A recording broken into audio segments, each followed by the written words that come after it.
সাংবাদিকদের ভূমিকা শীর্ষক আলোচনা সভার সম্মানিত সভাপতি, মঞ্চের বরিষ্ঠ জাতীয় নেতৃবৃন্দ, শ্রদ্ধেয় সাংবাদিক নেতৃবৃন্দ, ভাই ও বোনেরা, আসসালামু আলাইকুম। আমি প্রথমেই ধন্যবাদ জানাতে চাই আমাদের বিএনপিকে এবং বিউকে নেতৃবৃন্দকে, যে তারা কাল ধরে ফ্যাসিবাদের বিরুদ্ধে তাদের সংগ্রাম চালিয়ে ওই সংগ্রামে আমাদের অনেক প্রকৃত যশা সাংবাদিক প্রাণ হারিয়েছেন এবং ফ্যাসিবাদের রোষানলের শিকার হয়েছে। আমি পুরোটাভাবে স্বীকার করতে চাই আমাদের কথা, এই প্রেস ক্লাবে আসলেই বা বিএনপি বা বিউকের কোনো অনুষ্ঠানে সবসময়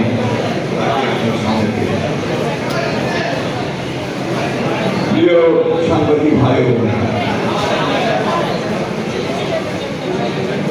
আমি আবারও শ্রদ্ধা জানাতে চাই জুলাই আগস্ট, যেটাকে আমরা বলছি আর কি, সেই জুলাই আগস্ট তার পূর্বে 15 বছরের ফ্যাসিবাদ বিরোধী আন্দোলনে যারা শহীদ হয়েছেন তাদের প্রতি শ্রদ্ধা জানাচ্ছি, যারা আহত হয়েছেন তাদের প্রতি সহানুভূতি জানাচ্ছি। একই সঙ্গে 1971 সালের স্বাধীনতা যুদ্ধে যে লক্ষ মানুষ প্রাণ দিয়েছিলেন মুক্তির জন্য তাদের প্রতি গভীর শ্রদ্ধা জানাচ্ছি। বিভিন্ন সময়ে গণতান্ত্রিক আন্দোলনে গণতন্ত্র প্রতিষ্ঠা করার জন্য স্বৈরাচারের বিরুদ্ধে এবং পরবর্তীকালে ফ্যাসিবাদের বিরুদ্ধে আন্দোলন করে যারা শহীদ হয়েছেন। আজকে আমি অধিক চাহিদা করতে চাই, পেছনে যেতে চাই না। অনেক বক্তব্য হয়েছে, আমি জানি যে তোমাদের আমার মতো আপনারা সবাই অসহযোগী উঠেছেন। এই জন্যে যে আপনার বক্তৃতা বা আলোচনার একটা বিজ্ঞান, এই গল্পটা আমি বহুবার করেছেন। সেই বিজ্ঞানে একটা সময় আসে শেষের দিকে যখন শ্রোতার আর কোনো মনোযোগ থাকে না, এরকম যে বক্তব্য রাখে তারও আর কোনো মনোযোগ থাকে।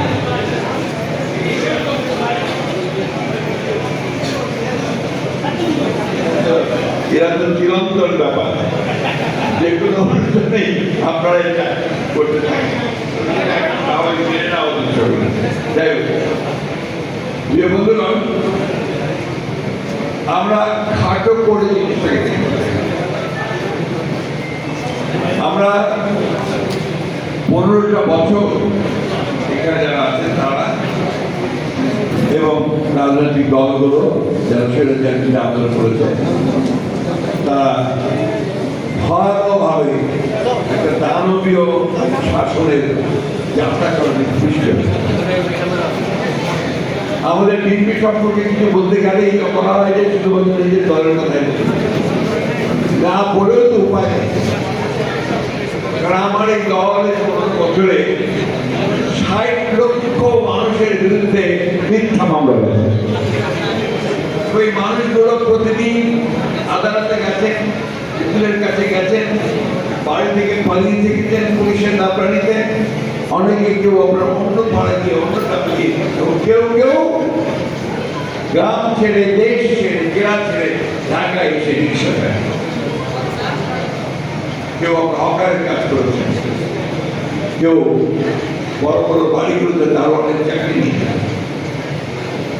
এগুলো একদম বাস্তব। আমাদের দলের লোকেরা প্রায় 1700 মানুষ বিএনপি তারা আপনার গুম হয়ে গেছে।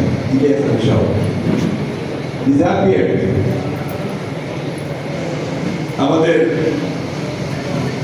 আপনাদের সাংবাদিকদের পরে আসছি, আমাদের দলে প্রায় 20,000 মানুষকে নির্মমভাবে হত্যা করা হয়। আমাদের এমপি ও দলের চেয়ারপারসন তার বিরুদ্ধে অসংখ্য মিথ্যা মামলা দিয়ে একটা মিথ্যা মামলায় সাজা দিয়ে তাকে 6 বছর তারা অন্তরীণ করে রাখা হয়েছে। আমাদের নেতা যারা তারেক রহমান সাহেবকে মিথ্যা মামলা দিয়ে তাকে নির্বাসিত করে বিদেশে পাঠিয়ে দেওয়া হয়েছে। এরকম ঘটনা সত্য। সেই জন্যে এগুলো কোথায় বলা প্রয়োজন, না হলে ভুলে যায়। সেই জন্যই আমি আমার থেকে আমরা 3 দিন আগে একটা আমার মনে হয় সাংবাদিক বন্ধুরা নিশ্চয়ই এই কথাটা মনে করবেন। আমাদের সাবজেক্টটা ছিল যে একটা পত্রিকায় উঠেছিল যে বিএনপি সংস্কারে বাধা দিচ্ছে। এই থেকে আমরা যদি সিরিয়াসলি নিয়ে আমরা একটা প্রেস কনফারেন্স 1975 সালে যখন আওয়ামী লীগ একদলীয় শাসন ব্যবস্থা বাকশাল প্রতিষ্ঠা করে, তারপরে পট পরিবর্তনের পরে শহীদ প্রেসিডেন্ট জিয়াউর রহমান যে রাষ্ট্র পরিচালনার দায়িত্ব প্রাপ্ত হন, প্রথম যে সংস্কারটি তিনি করেছিলেন তাকে একদলীয় শাসন ব্যবস্থা থেকে বহুদলীয় গণতন্ত্রে প্রত্যার্পণ করেছিলেন। এবং তারপরে তিনি সমস্ত সংবাদপত্রের স্বাধীনতা দিয়েছিলেন। তার আগে 5 সালের সময় মাত্র 4টি পত্রিকা সরকারের নিয়ন্ত্রণে ছিল, সেটা ছিল সম্ভব। তখন আপনাদের অনেক তারিখরা সেদিন বায়তুল মুকাররমে হকারের কাছে আপনারাই বলেছেন সরকার উনি খুলে দিয়েছেন। অর্থাৎ পলিটিক্যাল স্ট্রাকচার ডেমোক্রেটিক করেছেন। অন্যদিকে অর্থনীতিতে যে অর্থনীতিকে শেখ মুজিব বাকশালী কায়দায় ক্লোজ ইকোনমিতে পরিণত করেছিল এবং শুধুমাত্র তার বসুন্ধরা লোকেরা সেই অর্থনীতির সুবিধা ভোগ করেছিল, এত ভয়াবহ হয়েছিল যে সেটি দুর্ভিক্ষ হয়েছিল। এবং অমর্ত্য সরকার বলতে লিখেছেন এই দুর্ভিক্ষ ছিল মানব সৃষ্ট। ইত্তেফাক পত্রিকায় ছাপা হয়েছিল বাসন্তীর ছবি একটা জাল দিয়ে জমা। সম্পূর্ণ বলতে বাধ্য। আমাদের বেগম খালেদা জিয়া তিনি 9 বছর দীর্ঘ সংগ্রাম স্বৈরাচারের বিরুদ্ধে, সেই সংগ্রামের পরে তার সরকারের আমলে সকলকে নিয়ে ঐক্যবদ্ধ হয়ে সংসদীয় গণতন্ত্র প্রবর্তন করেছে। এই একটা বিশাল মৌলিক সময় গেল। আমাদের নেত্রী বেগম খালেদা জিয়া তিনি অন্যান্য দলগুলো জনগণের বিভিন্ন ভাষার মধ্যে সংগ্রাম প্রদর্শন করে কেয়ারটেকার গভর্নমেন্ট যে বিধান সেটা তিনি সংবিধানের সঙ্গে নিবিষ্ট করেছিলেন এবং যেটা বাংলাদেশের একটা সুযোগ সৃষ্টি করে দিয়েছিল গণতন্ত্রের চর্চা করা। এবং এটা সবাই স্বীকার করবেন যে 3টি ইলেকশন সেই কেয়ারটেকার গভর্নমেন্টের অধীনে হয়েছে। সেই 3টি ইলেকশন ছিল সব থেকে ভালো ইলেকশন। ওখানে নতুন একটা সুযোগ একটা সৃষ্টি হয়েছিল গণতন্ত্রকে প্রতিষ্ঠানিক রূপ দেওয়ার এবং অর্থনীতিকে আপনার মুক্ত বাজার অর্থনীতিকে এই সংস্কারগুলো নিয়ে ভ্যাট আরোপ করেছিলেন আমাদের অর্থমন্ত্রী সাইফুর রহমান সাহেব, প্রচুর সমালোচনা হয়েছে। এমনকি আমাদের ওয়াহিদুল খান সাহেব প্রতিযোগিতার সাংবাদিকতা ভারতীয় হলিতে পত্রিকা লিখতেন, হেডলাইন লিখতেন, ওয়ান ম্যান রেভলিউশন, অর্থাৎ একটা মানুষ সব শেষ করে। প্রমাণ হয়েছে যে ভিএটি হ্যাঁ এটা বাংলাদেশের বর্তমান অর্থনীতিকে শক্ত জায়গায় নিয়ে আসার পেছনে কাজ। আমাদের নেতা শহীদ প্রেসিডেন্ট জিয়াউর রহমান তিনি গার্মেন্টস ফ্যাক্টরি, গার্মেন্টস যে পোশাক শিল্প, সেই পোশাক শিল্পের সূচনা করে হাজার হাজার মহিলা কর্মসংস্থান সৃষ্টি করেছেন, আজকে বাংলাদেশের অর্থনীতিকে দাঁড় করার সুযোগ করে দিয়েছেন। আমাদের নেতা শেখ মুজিবুর রহমান, তিনি বিদেশে মধ্যপ্রাচ্য বিশেষ করে শ্রমিক পাঠানোর ব্যবস্থা করে কর্মসংস্থানের ব্যবস্থা।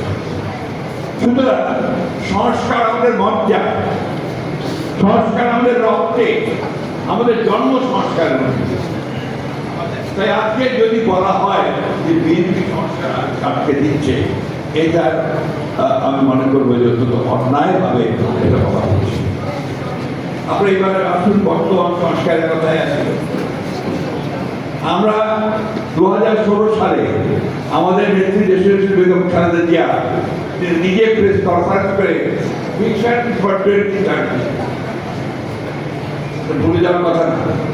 সেখানে যে ডিকম্পোজিশনের কথা বলেছিলেন, সেখানে যে প্রেসিডেন্ট এবং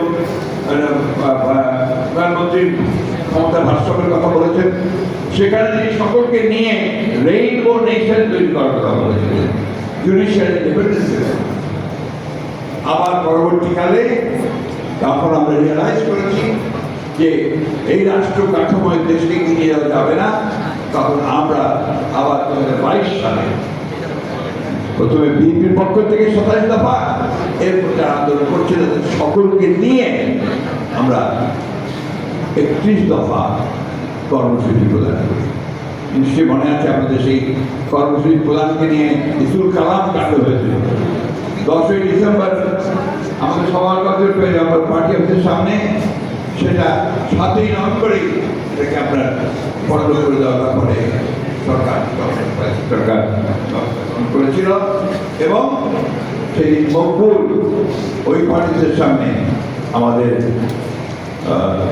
স্বেচ্ছাসেবক দলের নেতা পেশায় সে একজন শ্রমিক ছিল, তাকে পুলিশ গুলি করে হত্যা করে। এরকম অসংখ্য ঘটনা, যে ঘটনাগুলোর মধ্য দিয়ে আমরা বাংলাদেশের রাজনৈতিক কাঠামো, রাষ্ট্র কাঠামো এবং অর্থনৈতিক কাঠামোকে পরিবর্তন করবার সমস্ত প্রস্তাবগুলো সামনে নিয়েছে। এই দলকে যদি আপনারা বলেন যে আমরা সংস্কার চাই না, সংস্কার ঢুকে দিচ্ছি, তাহলে এর চেয়ে বড় সত্যের অভাব তৈরি করতে পারে। এই যে সংস্কার কমিশন হয়েছে, এখন ঐক্যমত্য কমিশন, প্রত্যেকটা কমিশনের প্রতিটি মিটিংয়ে আমাদের প্রতিনিধি গেছে, ঠিক না? আমরা প্রত্যেকটি সংস্কার কমিশনের উপরে আমাদের নিজস্ব ওয়ার্কিং টিম তৈরি করেছি। তারা কাজ করেছে দিনের পর দিন, রাতের পর রাত, দেশের স্বার্থের নিয়ে, এবং আমরা প্রত্যেকটি বিষয়ে আমাদের মতামত আমরা সংস্কার কমিটিগুলোর সামনে তুলে ধরেছি।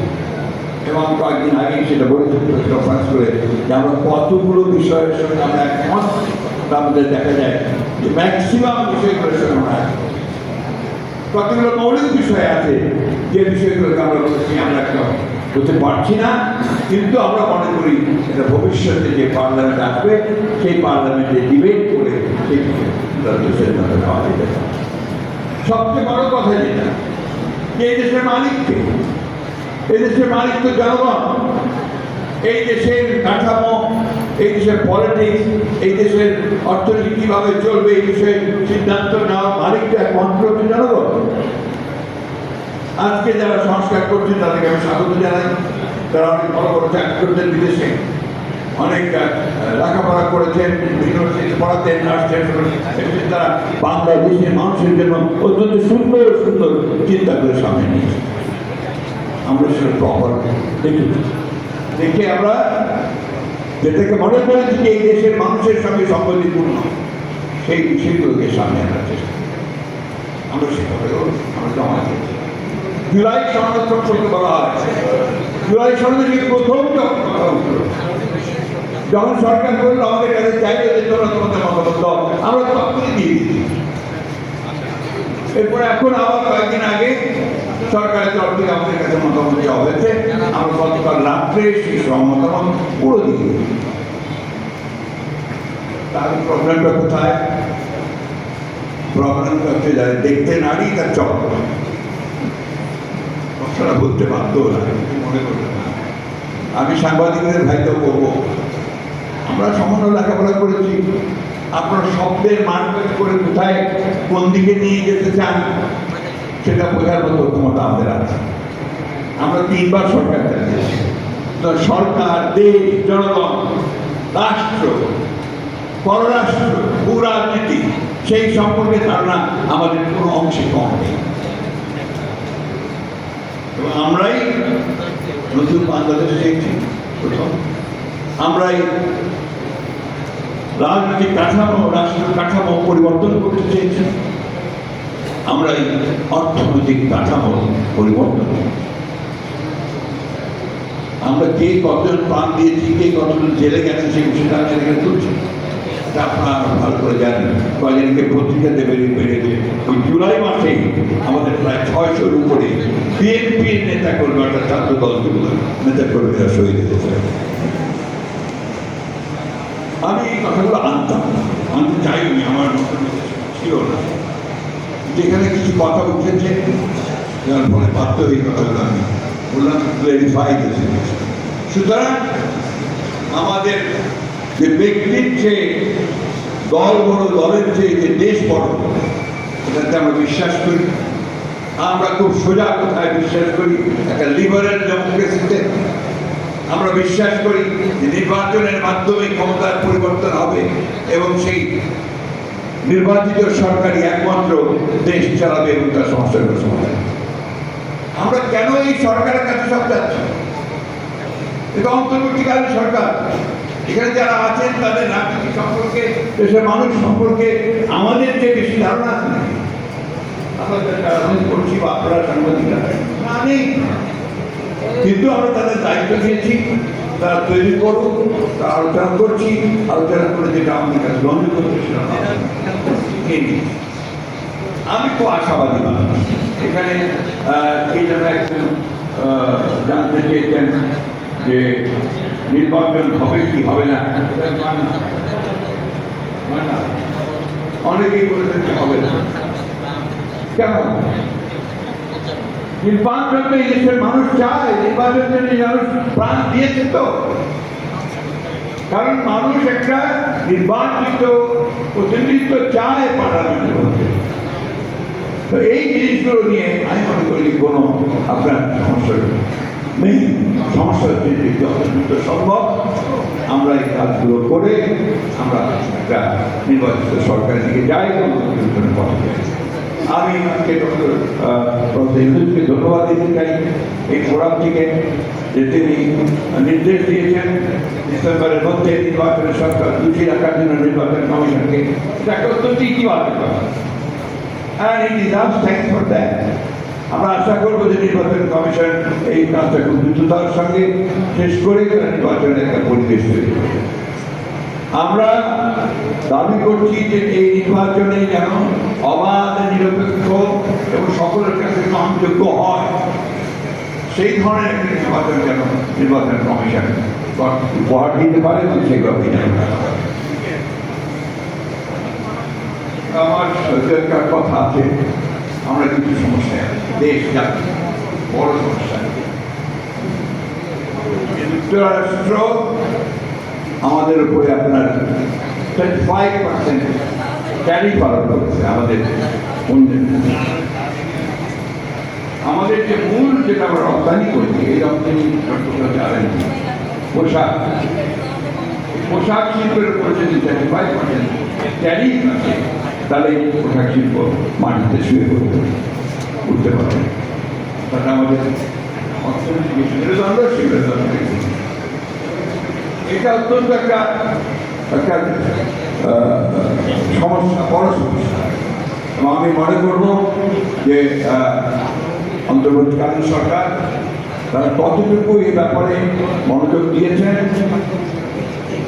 আমি জানি না, আরো অনেক বেশি মনোযোগ দিয়ে সবচেয়ে যোগ্য ব্যক্তিদের এই সম্পর্কে বার্গেন করা নিয়ে তাদের মার্কিন যুক্তরাষ্ট্রের সঙ্গে কাজ করার প্রয়োজন ছিল। সময় বোধ এখনো চলে যায়নি, এখনো সময় আছে এই বিষয়গুলো আলোচনা করে আমাদের ইন্ডাস্ট্রিগুলো বেঁচে থাকে, আমাদের মেয়েদের কর্মসংস্থান যেন নষ্ট না হয়, আমাদের অর্থনীতি যেন ক্ষতিগ্রস্ত না হয়, সেই বিষয়টা তারা অবশ্যই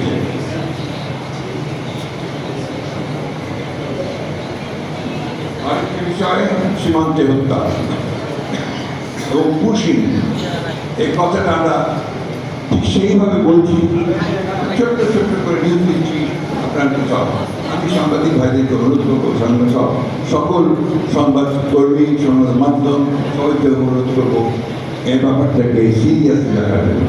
এটা কোনো হালকা ব্যাপার নয়, প্রতিদিন ঘটছে এবং সীমান্তের চারদিকে ঘটছে। সুতরাং এই বিষয়টাকে আরো গুরুত্ব সহকারে জমত সৃষ্টি করার ব্যাপারে নিয়ে আসা দরকার এবং সেই ব্যাপারে সরকারের প্রতি আহ্বান জানাবো যেন সরকার এই বিষয়টাকে অত্যন্ত গুরুত্ব দিয়ে ভারতের সঙ্গে এটা দর কষাকষিতে চূড়ান্ত পর্যায়ে যায়।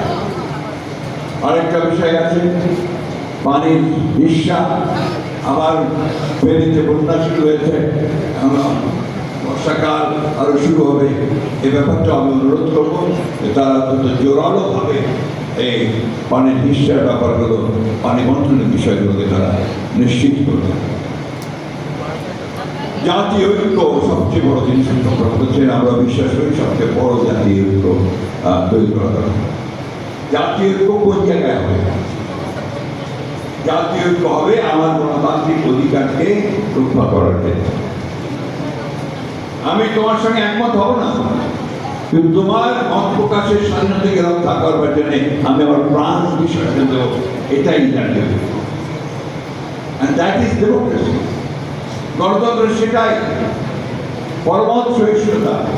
দুর্ভাগ্য আমাদের যে বাংলাদেশে আমরা সেই গণতন্ত্রটাকে কখনোই ওইভাবে চর্চা করি নাই।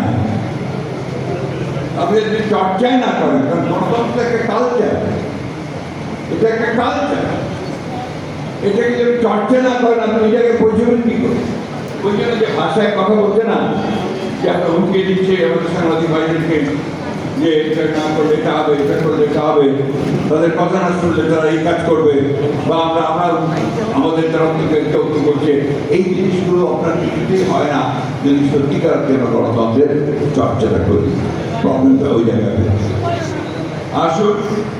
আজকে এত কিছুর পরেও আমরা তো লড়াই করি,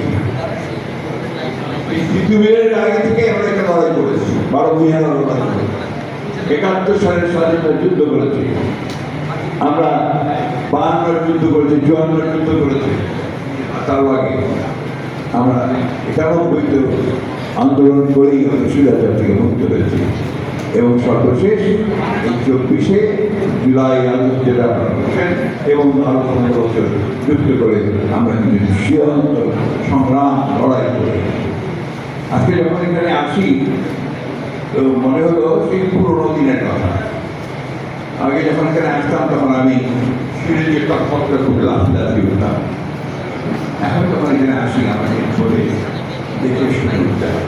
অর্থাৎ আমি এই প্রক্রিয়াতে 15 বছরে কিন্তু আমি পুরো হয়ে গেছি।